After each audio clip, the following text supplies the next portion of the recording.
నాకు తెలియదు. ఆడదాని వయసు చెప్పకూడదు, మగవాడి సంపాదన చెప్పకూడదు. అలాగే మీకు బాహుబలిలో రెమ్యునేషన్ కూడా చెప్పకూడదు. లేదు అప్పుడైతే బృందావనం చేశాడు 7, అది లేదే అక్కడ. నేనేం చేస్తాను? I love you people. Brindavanam చేయలేదు, నేనేం చేస్తాను? పాడారు ఆనందమానందమే హల్లో మాట్లాడరే. ఎస్ మనం చేద్దాం. Thank you. ఎంత తారక్ ఎలిఫెంట్ మెమరీ ఇది. Elephant memory.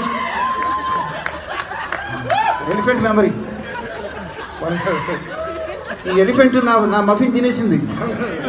మనం గెలిచామే. డార్లింగ్, ఆడదాని వయసు మగవాడి సంపాదన అడగకూడదు. అందుకని బాహుబలిలో మీకు ఎంత ఇచ్చా నేను అడగట్లేదు. ఇన్స్టెడ్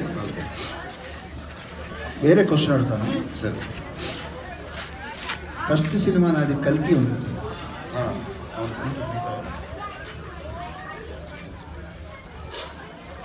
కల్కి సినిమా ఉంది కదండి. అవును సార్.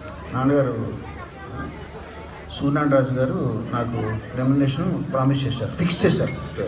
అంటే ఇప్పట్లోలాగా అన్ని అంత రేట్లు లేదు కదా. దాదాపు 30 సంవత్సరాలు అయింది కదా. అంటే ఎంత ప్రామిస్ చేశారు? సినిమా అయిపోయింది మధ్యలో, బట్ ఆయన ప్రామిస్. ఈ వీడియో మీకు నచ్చినట్లయితే లైక్ చేయండి, షేర్ చేయండి అండ్ సబ్స్క్రైబ్ చేయండి. చివరిలో గంట నొక్కడం మర్చిపోకండి.